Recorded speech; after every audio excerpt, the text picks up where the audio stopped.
Welcome to Building Worthiness. My name is Mary, or officially Dr. Mary Patricia Quinlivan, and this podcast is all about really letting you know how lovable you are, how worthy you are. It does share my very early awakening journey, and it has of course grown and expanded and deepened since then.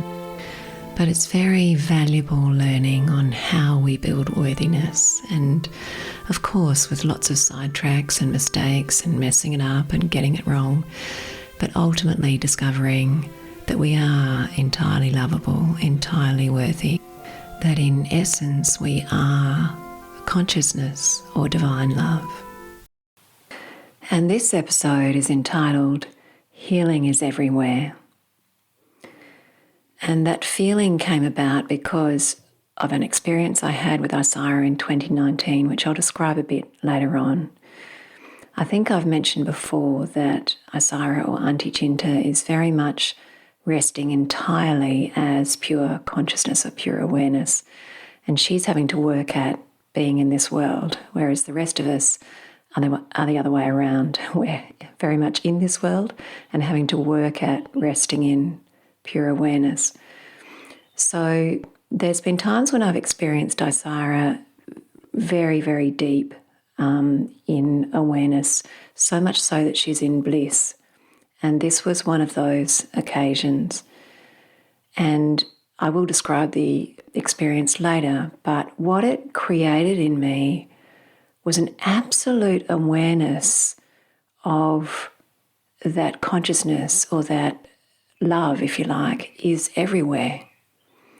And it's a bit like what I was talking about with quantum physics. You know how we said that what we think of as matter, or Einstein said what we think of as matter doesn't really exist, that really it's energy whose vibration has slowed enough so that we can perceive it, so that everything is energy, and that the source, or the precursor, if you like, of that energy is this field of infinite potentiality, which is pure awareness, which is actually love. And in this experience, I started to recognize that everything at the source is love. And I recently, it's now 2023, and the experience was back in 2019, but that feeling's been growing for a long time. But recently I was at a property that I share, and it's fully immersed in nature, beautiful trees. And when I was there, I distinctly had the feeling that God is everywhere. You know, nature is, the veils are thinner, I think I've heard Isira say, and it's like nature is more surrendered than us humans are. We've got all these layers of egoic defense. And when we're immersed in nature, if we sit there for long enough, even if we're in an angry, resistant state, feeling like we're not good enough, feeling like we're not worthy, if you spend enough time in nature, particularly if you take your shoes off and really connect, be it at the beach, in the forest, at a park, on the earth, on rocks, listening to the animals, the birds, you will start to melt. There will start to be this awareness of what's within, which is this absolute gentleness, this continuous, ongoing presence, which is really love. It's a bit like everything in our surrounds has its primary appearance that we perceive and see, and even can have primary behaviours that we are used to, but also there's this inner essence, if you like, the God essence of everything. And at this workshop too, I became aware for the first time of Mother Earth as her divine essence, her pure divine self, which is, you know, Isira says we are born of the earth, we are born of her. And I felt at this workshop how much she is aching for us all to come home to that divine essence that we are. So, you know, if we sit on the earth for long enough, preferably in cotton clothes and not too many barriers between our skin and the earth, we will start to melt our defences. And this is a beautiful way of building worthiness, because we're learning to discover the love that we truly are, the love that is in everything.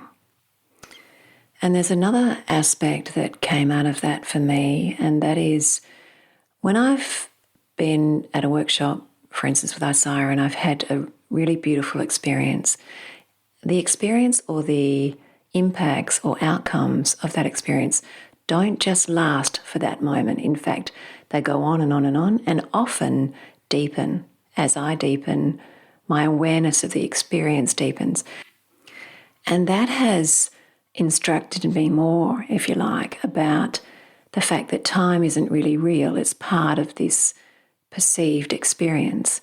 And so often I find that the experiences I've had in truth are more real to me now than the experiences I have in this dreamlike experience. And like I said, often they deepen. And I frequently find myself in meditations going back to a previous deep experience in consciousness, because it pulls me back to that very centered space.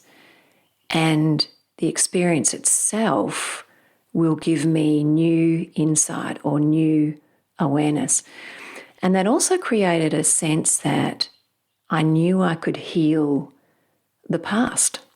I could heal not only of this life, but that as I'm healing this life, that I can heal past lives as well. But what it's done for me in terms of the past is I now have spent a lot of time in meditations healing, for instance, my family background, the house we lived in, all of us children as we were young, even our birth processes. I've worked on holding each of my siblings and my parents with love through the birth process, with angels around, and just bringing much more awareness and presence and consciousness and love to experiences that in the past had been particularly painful, I guess.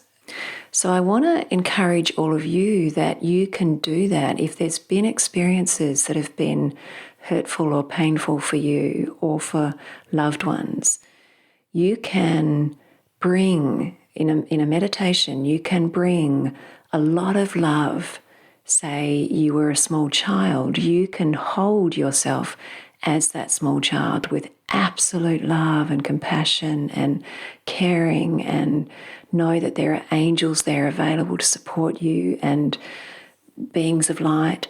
Even if you've been hurt, for instance, by a relative in that moment, what I have often done is brought in the divine essence of that relative, which does exist, even though at the surface in that moment the relative may have been, being hurtful or difficult.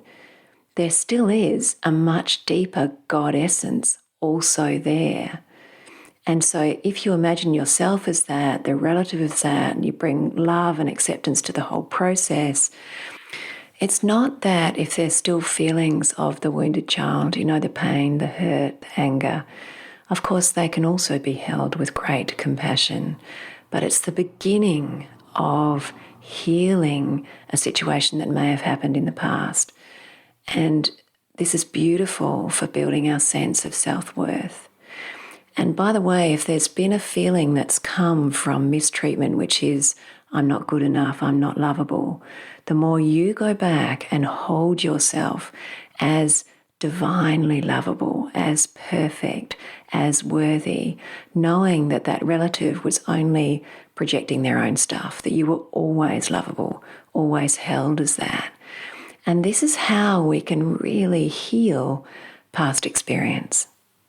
The Course in Miracles would call that bringing true forgiveness to a situation, which is really the same thing. It's that you're holding every aspect of that situation as the divine love that it truly was. And it was having the privilege of being able to witness Auntie Jinta really as pure consciousness, pure divine love that enhanced in me, if you like, that awareness that that's what everything actually is. So I'll put you back to the original recording now. It was 2019 and a little over a year since I'd first begun awakening, and I had been practicing a lot and it was getting a little easier, but there was still resistance as well. Of course, initially on this retreat, again, there was a little bit of resistance, but I noticed that it was getting easier, which was beautiful to me.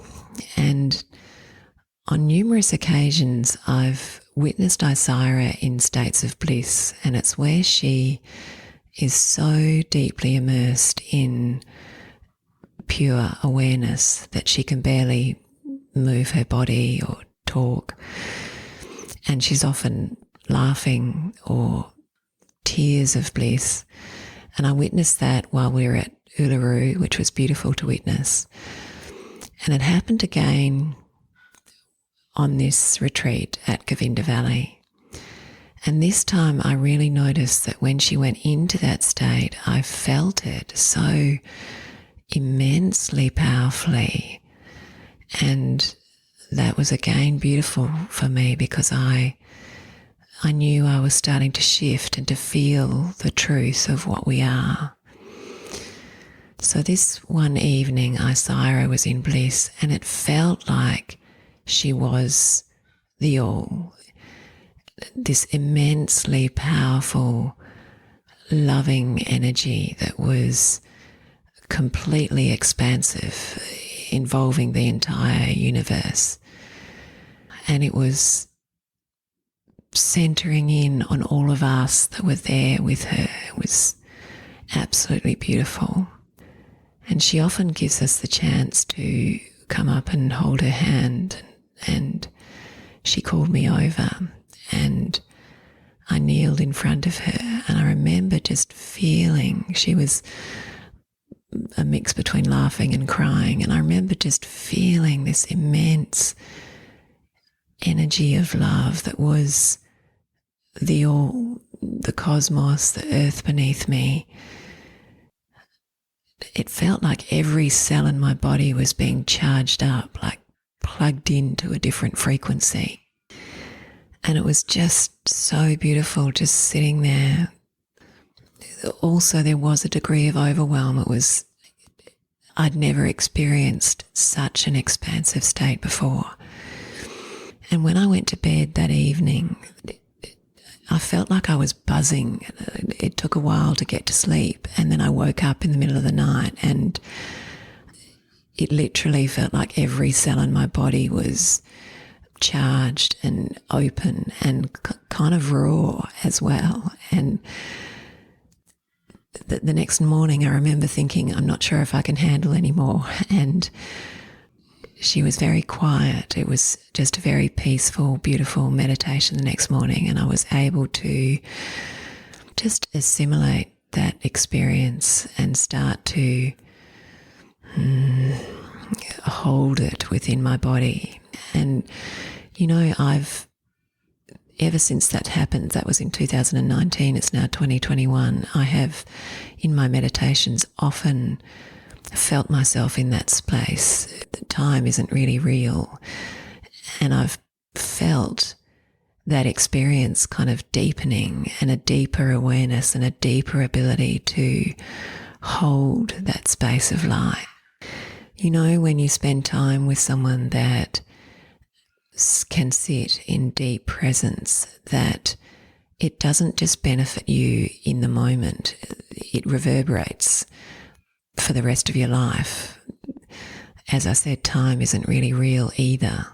And what's more, as I know too now, that as I'm healing myself in this moment, I'm also healing my past life, my past lives.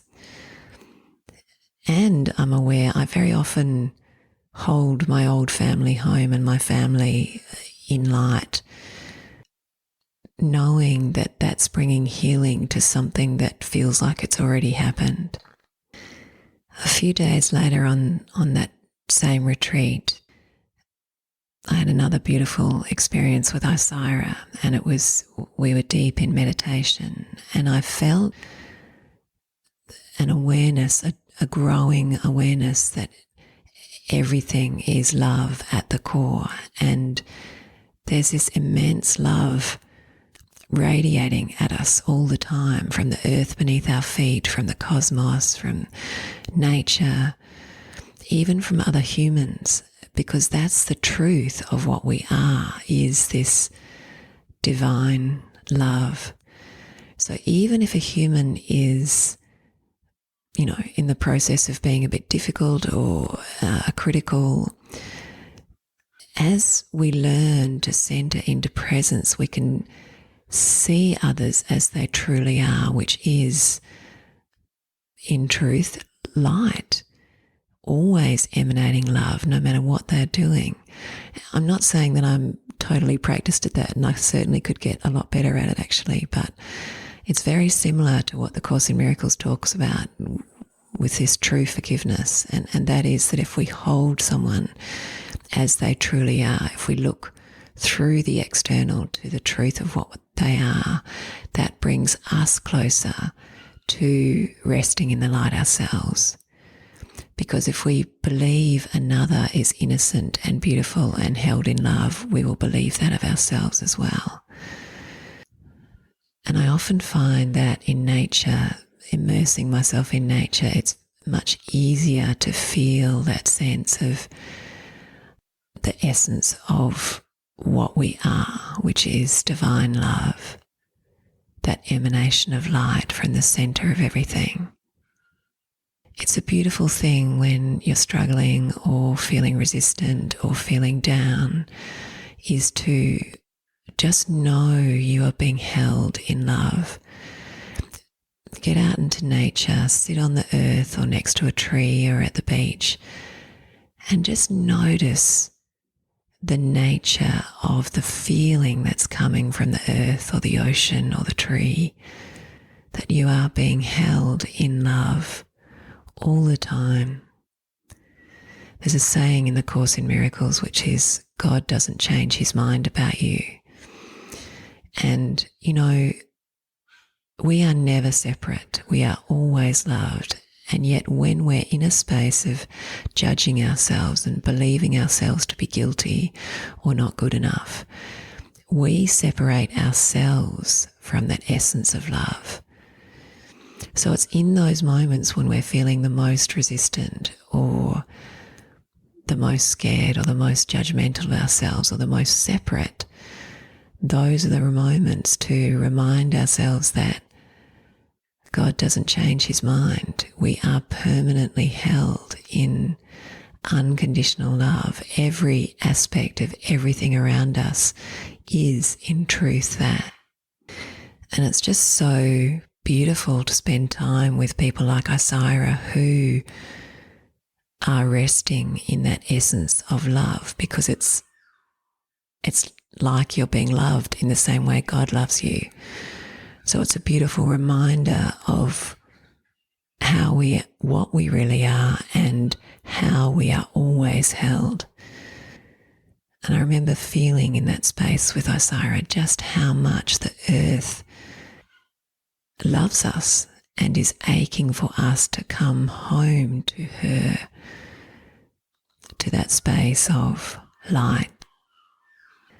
I do think it's also important for me to mention that, every time I'm experiencing awakening or deeper awakening, the ego does come up, and it's very tenacious and very resistant and scared of this process that's happening. And I remember in that retreat that, again, I'd be sitting in states of love, and then the ego would be trying to hook me in again. And I remember the word hatred just coming up during that retreat.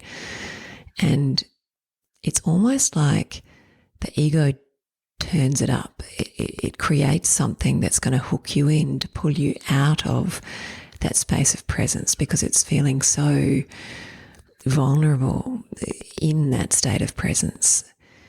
So I remember really recognizing that no matter what was going through my head, I had to start to learn not to hook in, no matter how seemingly dreadful it was. I just had to learn to let it go. And this does happen in all of our lives, and quite often we don't realise the truth of what it is, which is the ego trying to hook us back in. And those are the moments where we really have to just remind ourselves, God doesn't change his mind about us. This is just our head. It's just our thought process. Really, it's not real. The reality is this permanent, safe, divine love that is always there. And often I find that if resistance is coming up too much, if there's a little bit too much fear or tension around the path forward, those are the moments to slow down a bit, to be the most gentle. And I always find that gentility and acceptance is what reopens the path forward again.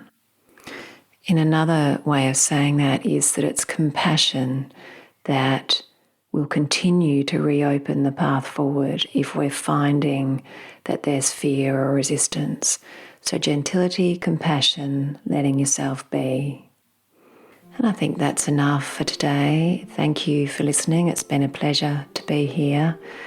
And I would love you to subscribe and share this podcast with anyone you think may be interested. And check me out on my website, livingawarenesswa.com, and Facebook and Instagram pages, Living Awareness WA. And I also highly recommend Isira, and her website is isira.com. Much love to you all.